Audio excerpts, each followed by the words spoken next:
recebo hoje no Radar o pré-candidato à presidência da República pelo partido Missão, Renan Santos, que é também fundador e coordenador do Movimento Brasil Livre, presidente do partido. Presidente, pré-candidato, seja muito bem-vindo aqui aos estúdios do SBT News em São Paulo. Muito obrigado, uma honra estar aqui presente, um fã aqui do canal. Então, enfim, vai ser um prazer trocar ideia com vocês.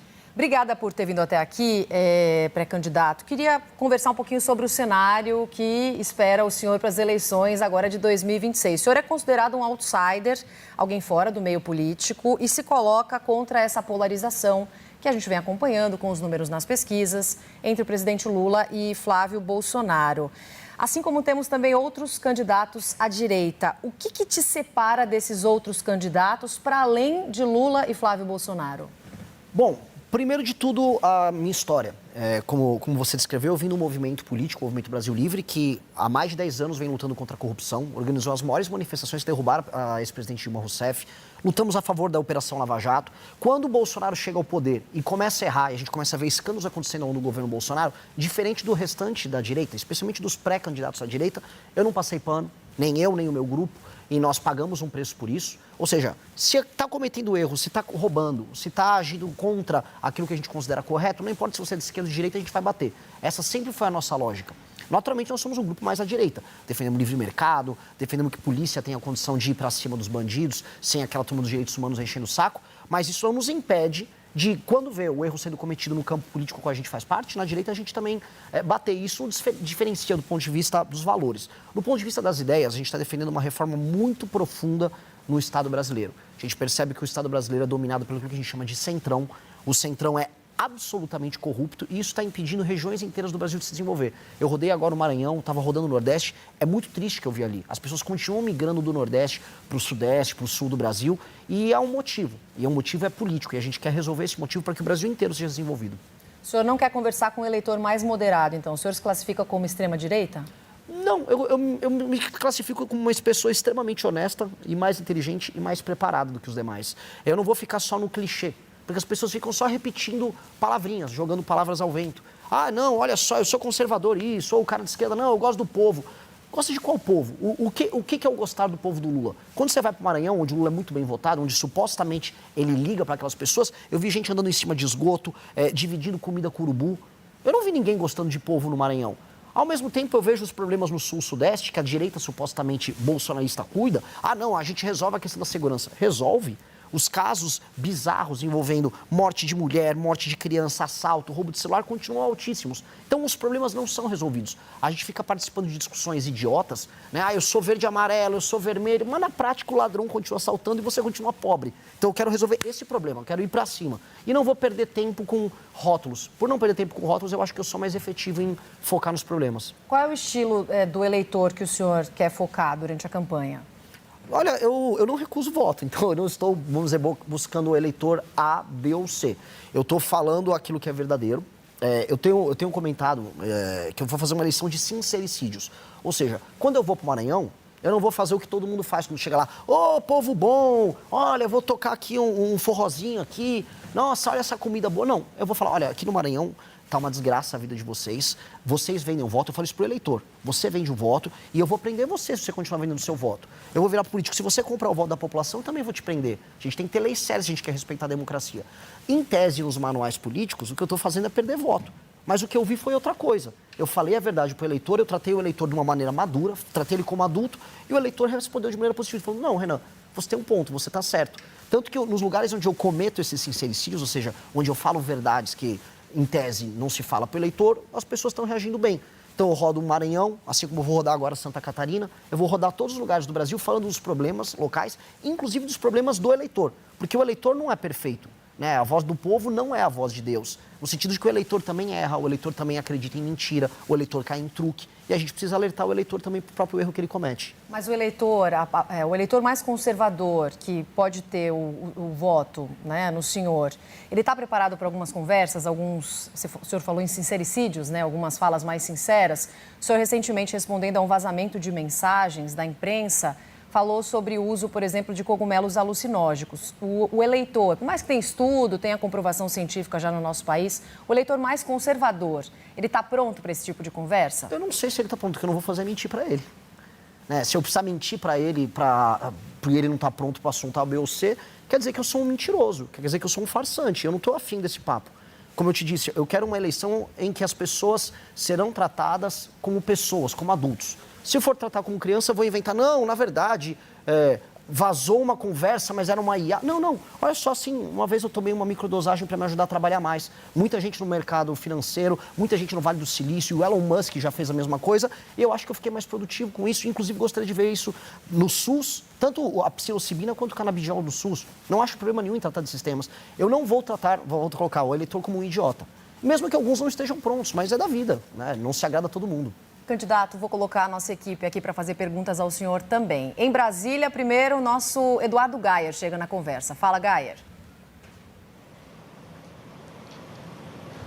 Oi, pré-candidato, bom dia, boa tarde já agora, obrigado pela entrevista. Queria ouvir um pouco o senhor a respeito de propostas. O senhor tem algumas propostas bastante ousadas, podemos dizer assim, como extinção de municípios, inclusive o senhor já chegou a falar sobre extinção do estado do Rio de Janeiro para formar ali uma cidade-estado. O senhor vai poder também me explicar um pouco melhor o que seria isso, mas muitas dessas propostas ou exigem mudanças na Constituição, o que por si só já precisa ter uma base no Congresso para aprovar. PEC é algo que demanda 3/5 de votos na Câmara e no Senado em 2 turnos. O senhor é um partido que ainda está começando, então teria de formar uma base, queria entender como seria isso. E a questão de extinção do Estado do Rio de Janeiro, tem gente dizendo que nem na Constituição dá para fazer, porque seria ferir cláusula pétrea, que é o atual modelo federativo. Então o senhor teria a proposta, talvez, de uma nova constituinte? Como seria isso? Suas propostas, elas factíveis de verdade no Brasil? Tudo bom, Gayer? Excelentes perguntas, né? Sobre os municípios e depois sobre o Rio de Janeiro. Sobre os municípios, o que eu proponho é a fusão de municípios. Isso é permanentemente plausível, não é cláusula pétrea da Constituição, você vai ter que alterar via PEC.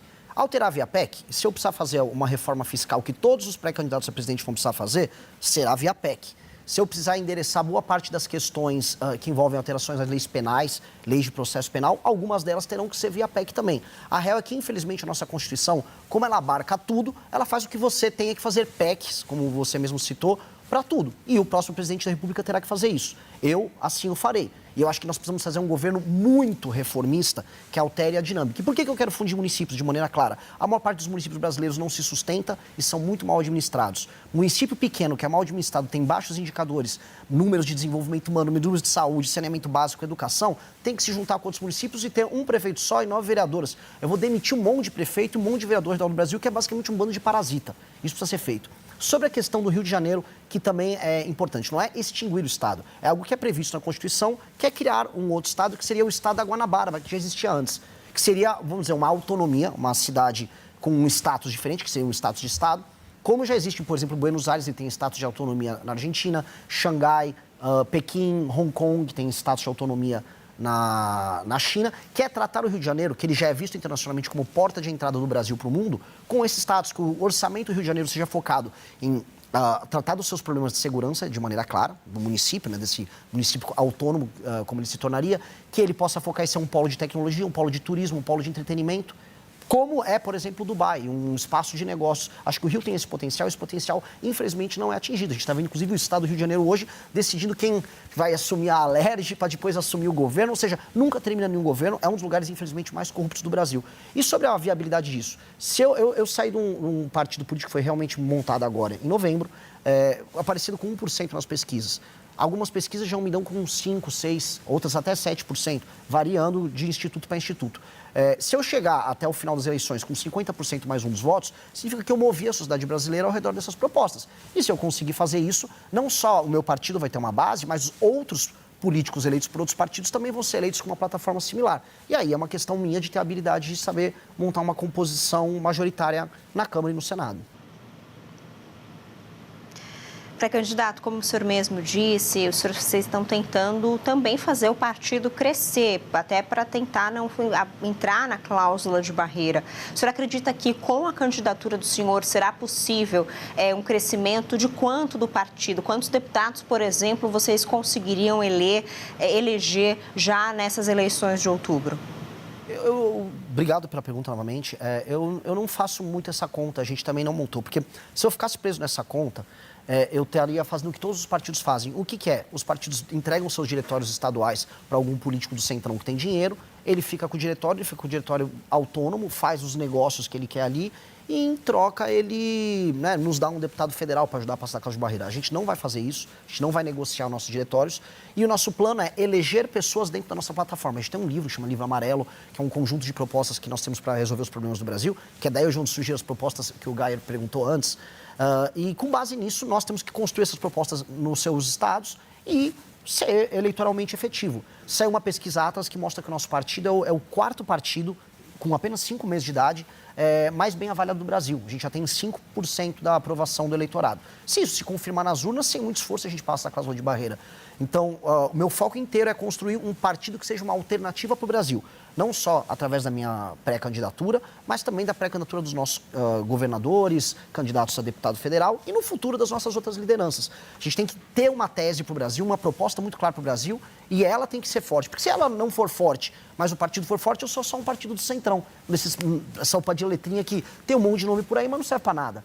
Eu tenho que ter uma característica, e a característica nossa é o que tem que eleger os nossos deputados. Pré-candidato, sobre segurança pública, ainda um dos principais assuntos que certamente vão movimentar aí a campanha até outubro.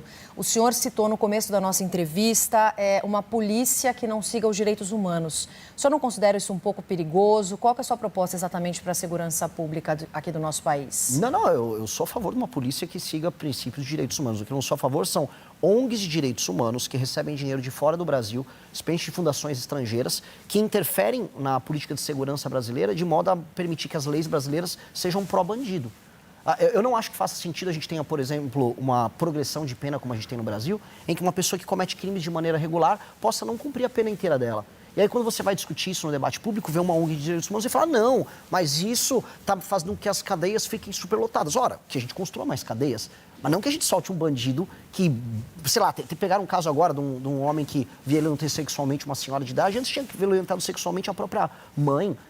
Esse homem não tinha que ter o instituto da progressão de pena, ele tinha que estar preso do ponto de vista humano para o resto da vida dele. Então, quando a gente discute sobre esses termos, são termos que não beneficiam a população brasileira e que, na prática, violam os direitos fundamentais do brasileiro. Por exemplo, o direito de ir e vir no Brasil. Uma mulher na rua tem direito de ir e vir? Ela tem a liberdade dela garantida? Ela tem medo de andar na rua. Então, ela tem um direito humano violado. Então, quando a gente não garante a segurança, quando o Estado não cumpre o seu papel, direitos humanos das vítimas são violados. Então, o meu ponto, assim, eu sou um grande defensor dos direitos humanos. E mesmo o preso, eu não quero mandar um preso para uma cadeia superlotada. Eu não quero mandar um preso para ser torturado na cadeia. Eu quero que ele fique numa cadeia, preso, cumprindo uma pena. Uma cadeia digna, dando uma comida simples, que ele faça um trabalho ali dentro e pronto. Não estou propondo nenhuma tortura. Por mais que alguns até mereçam, mas eu não estou propondo isso, não. Pré-candidato, muito obrigada por vir aqui até o SBT News, nossos estúdios no Radar. Muito obrigada pela entrevista. Bom trabalho, boa campanha para o senhor. Muito obrigado, eu que te agradeço. Valeu pela oportunidade e um abraço a todos que nos assistiram. Se você gostou do vídeo, não se esqueça de deixar seu like e se inscrever no canal para nos ajudar a crescer.